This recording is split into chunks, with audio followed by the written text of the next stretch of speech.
So,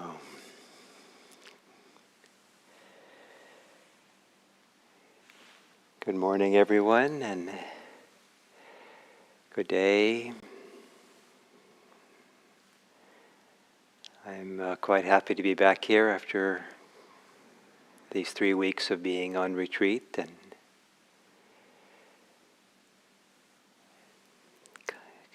I feel very content to be here with all of you too, and maybe a little bit too content, since all that occurs to me to say is that.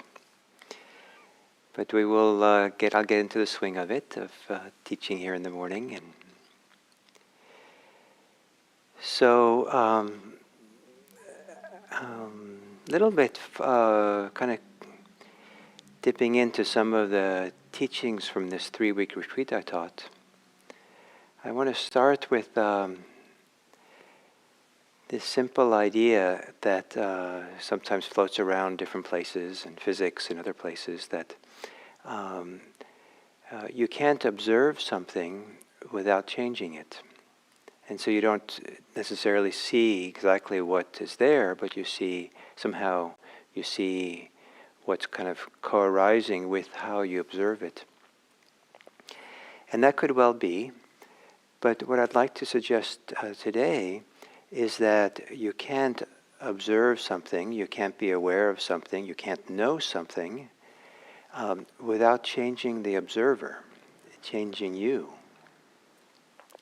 And that the act of seeing something, recognizing something, knowing something that's happening in the moment, that something can also happen to the observer, to the meditator. In ordinary life, things go so quickly, we hardly notice that.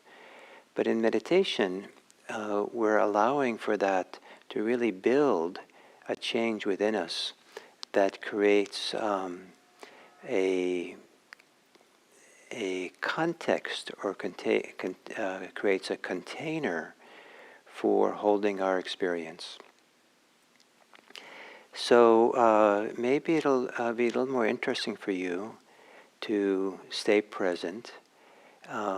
If you also are aware that this is also bringing about the beneficial change in you, maybe not the change you want to see happen. If your knees hurt, you want the pain to go away.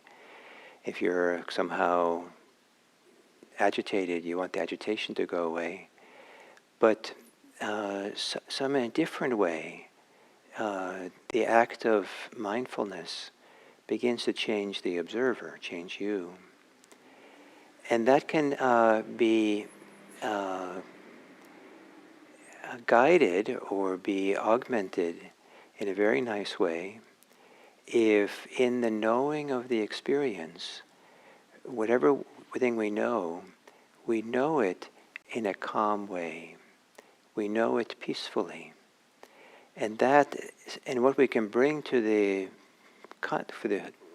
practice is not just our mindfulness, but we can also bring a mindfulness which is calm or peaceful, that is not agitated. And the wonderfulness of that is that it's then possible to calmly know agitation, calmly know what is troubling, how we're troubled. And as we use this calm knowing, this changes the observer in a nice way. So to take a meditation posture, and whatever posture works for you, to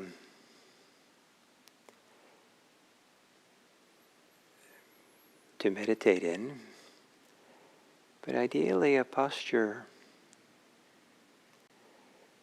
that expresses in and of itself a bit of alertness. Some part of your body is made alert, with the chest is more open,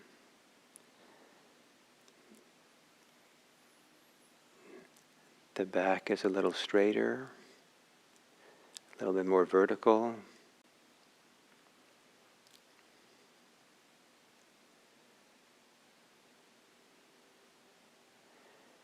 For some people, having the head tipped down and back a bit is a useful thing to do.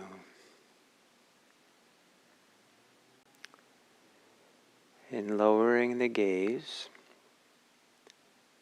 and if your eyes are still open, to let your gaze be soft, almost like you're gazing with your peripheral vision, not at anything in particular.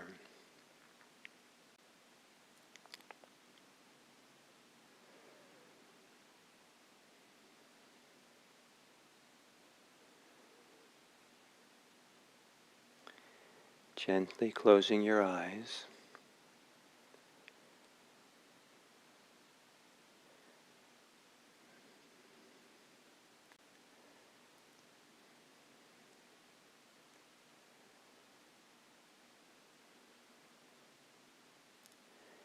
And taking a few long, slow breaths.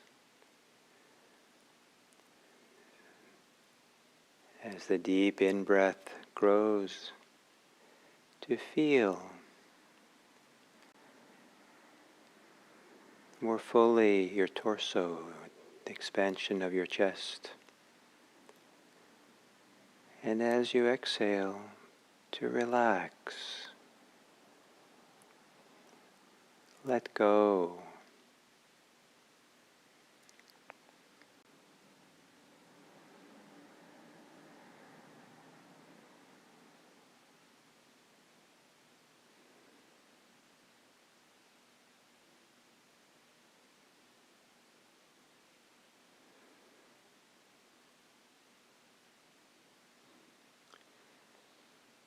And to then let your breathing return to normal.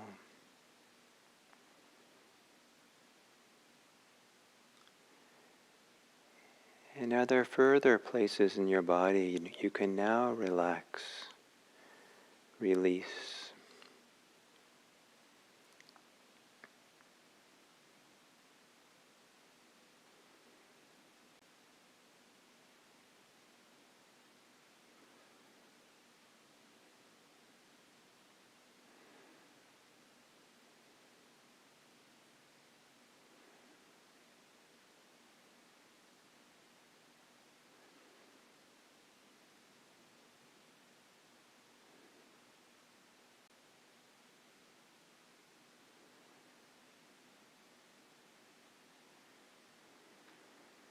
And also as you exhale, to relax the thinking mind.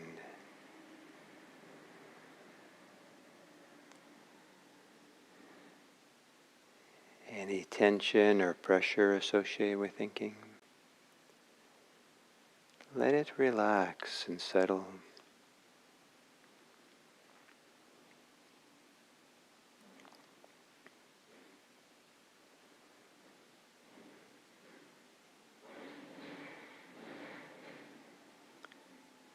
Any agitation of the mind, can you allow it to become calmer, like a stormy sea that becomes still, quiet?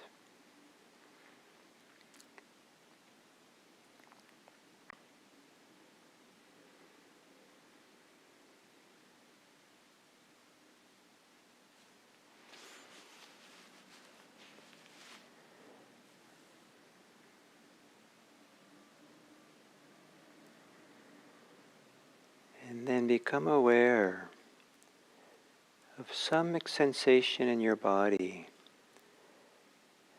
that's neutral or easy to be aware of.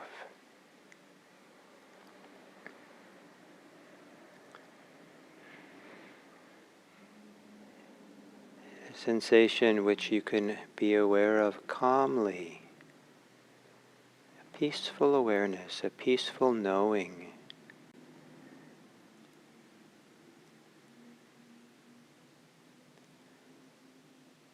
a gentle and peaceful recognition of the sensation.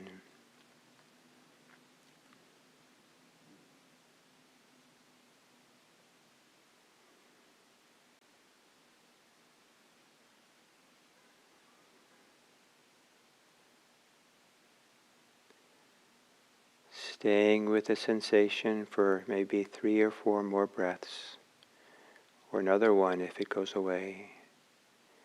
And with every exhale, see if the awareness or the knowing of the sensation can be calmer. Maybe by recognizing it a few times, each time a little bit more calmly.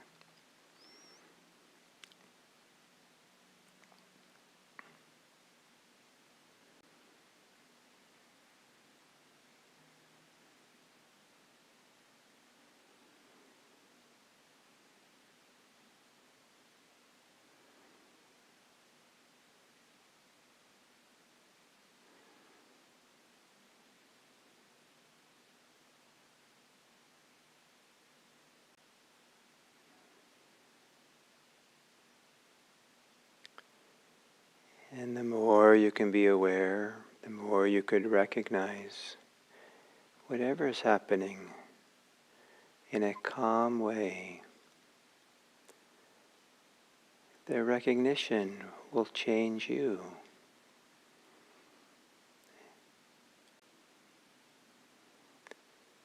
So then now, centering your attention on the breathing,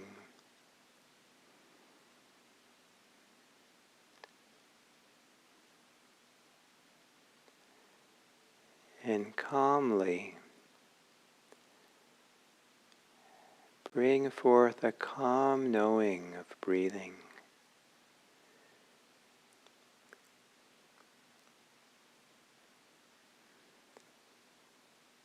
A calm recognition of inhale,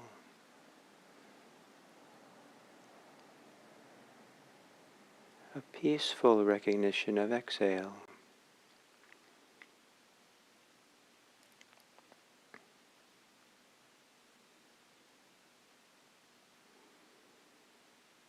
And if there are other things to be aware of during this meditation, experiment with being aware in a calm fashion.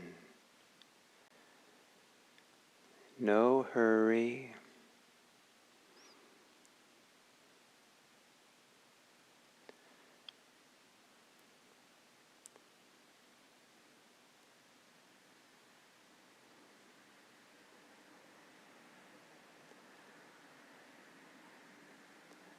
No worry about what your experience is.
for there to be a beneficial change in you, simply through your calm knowing, calm recognition of what's happening. It's helpful to be continuous in that knowing, in that awareness.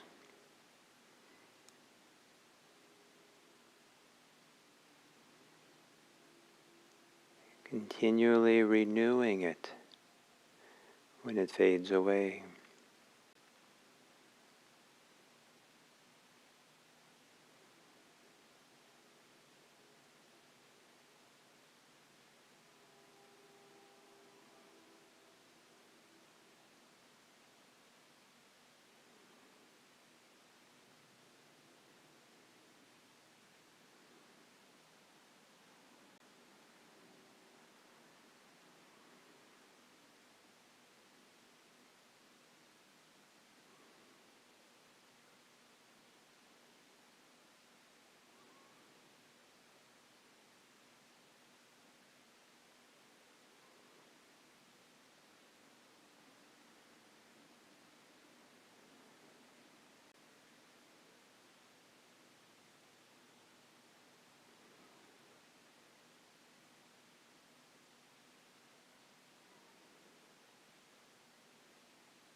And then as we come to the end of this sitting, to turn your gaze out into the world, mind's gaze, calmly imagining or bringing to mind the people of your life, your neighbors, colleagues, people you see on the streets or in the stores. And then imagine gazing upon them kindly, gazing upon them calmly, peacefully.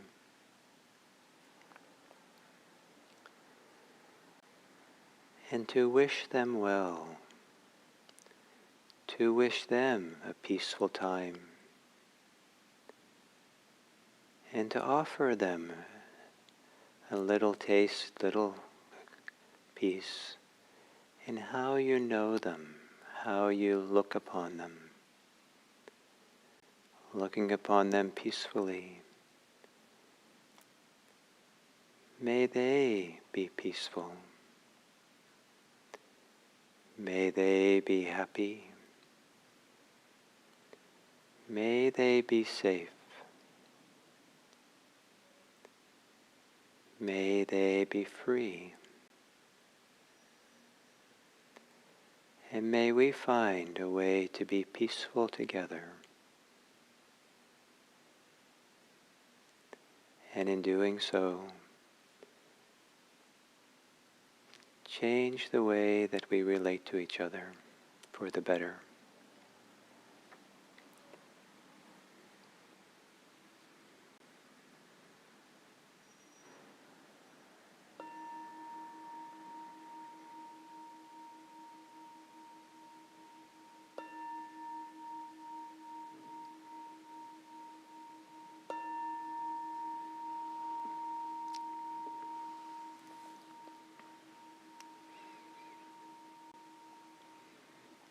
Thank you. So good morning, good day everyone, whether it's morning or afternoon or evening for you. And as most of you that are on right now know, I've been away for 3 weeks. And happily teaching a 3-week retreat. The second one we've done at our retreat center in Santa Cruz, California. And I imagine that some of you who are watching today were at that retreat. I think there were some 140 or so people on it, 130, 140, about 40 in person, and another 80, 90 or so doing it online. And so since it just ended 2 days ago on Saturday, I feel kind of very much still in the momentum of the retreat. And with the teachings there still on my mind, I want to say something about consciousness, awareness. I see consciousness and awareness as being synonyms of each other. And in fact, in one dictionary that I have, you look up the definition for consciousness, it says awareness, and look up the definition for awareness, it has consciousness. I'm sure that there are people who will parse apart more better distinctions between them, but maybe in a simple person's English, that it's very easy to treat these as being the same. And but the question is, what is it? What is consciousness? What is awareness? And I don't really know exactly, but I have a theory. And it's a working theory, in that it's a theory with which I work. The theory, the kind of understanding with which I find my way with. I'm in awe by the capacity to be aware, to be conscious. And I see it kind of as a metaphor, as kind of like a spark in a vast universe, kind of like a little candle that's burning. And we have some 7 billion of these candles burning in of consciousness, of brightness, of clarity that we all humans share, and to the degree to which we share it with animals and other sentient beings is, is not so clear, but there's a lot of different ideas about it. And so I'd like to kind of relate this idea of consciousness to the basic tools of mindfulness. That consciousness is not a thing, it's not a static thing, but rather it's the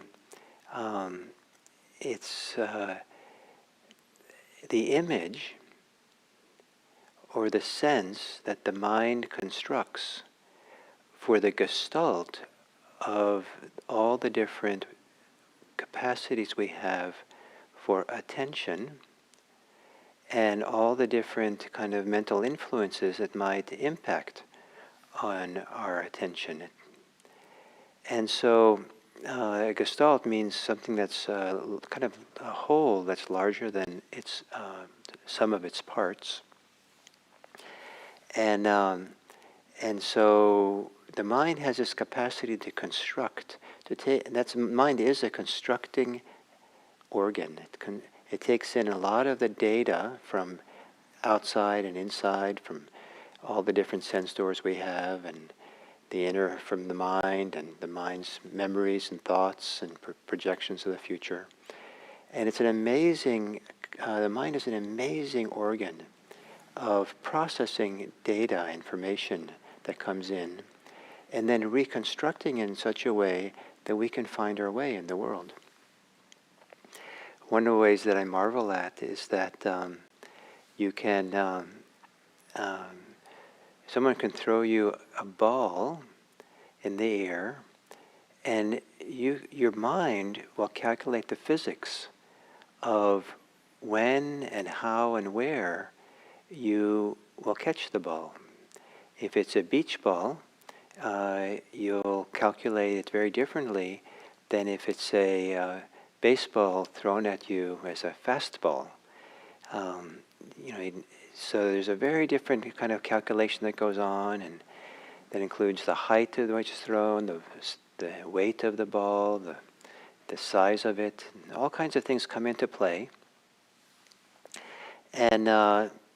And your mind doesn't calculate the physics of it in a conscious way, but somehow it knows. It takes all the data in, maybe the memory of different balls being thrown in before, and understands the particularities of this time. So this is the mind's ability to construct and to make things.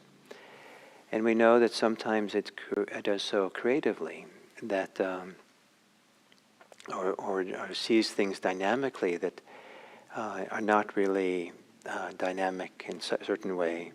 And so the old movie films, 8mm films, where there's all these individual frames that are still shots, but when they pass through the eyes quickly, the brain reconstructs it as motion.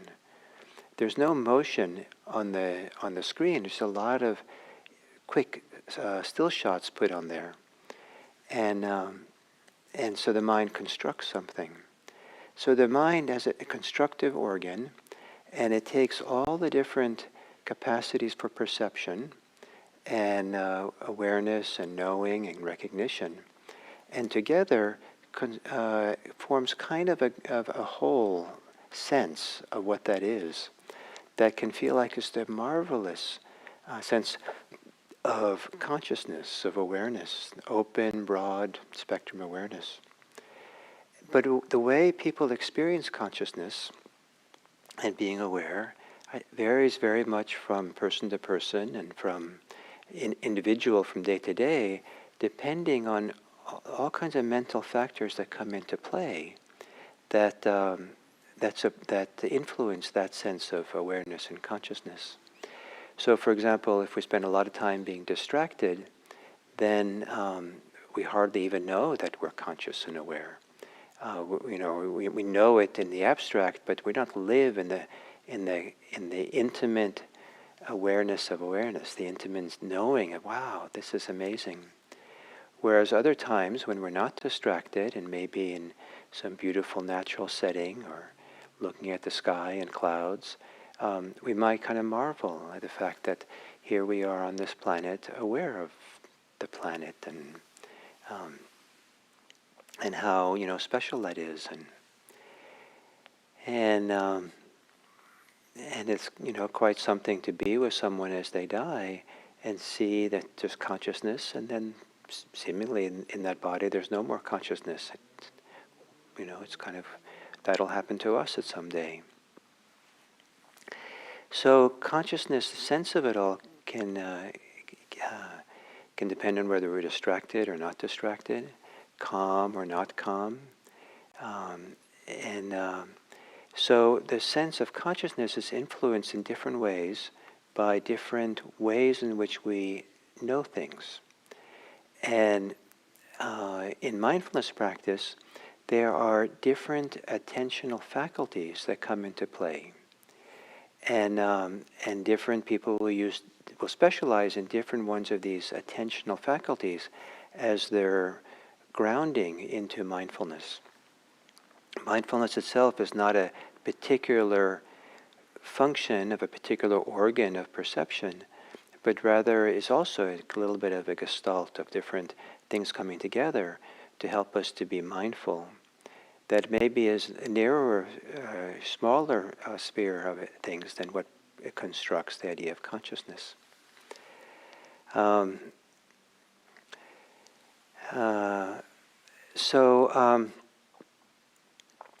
So today I want to talk, today and tomorrow I think, a little bit about, in the rest of the week, some of these different attentional facilities, capacities we have, and what they are, so we can recognize them.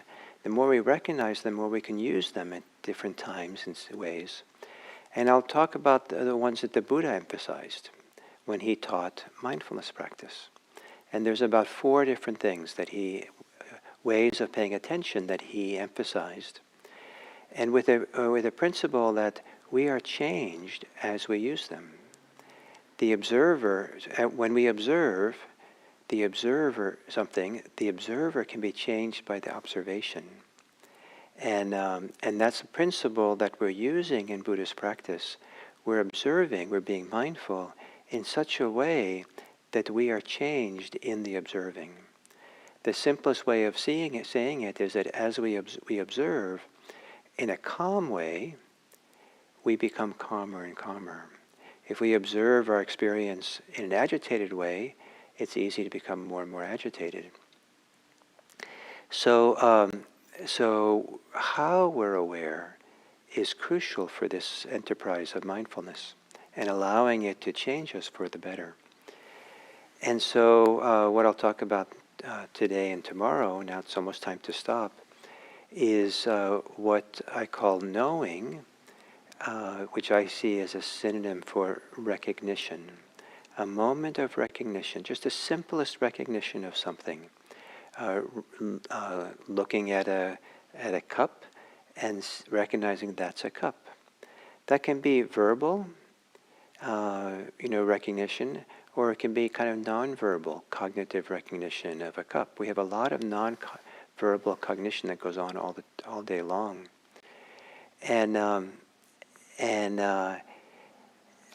but if you take the time to let your knowing of something, to really know it, to really kind of, in a sense, let yourself stop for a moment or more, and to really know the experience you're having, or know the thing that you're with, know the cup that you're with, and then see if you can know it in a calm way.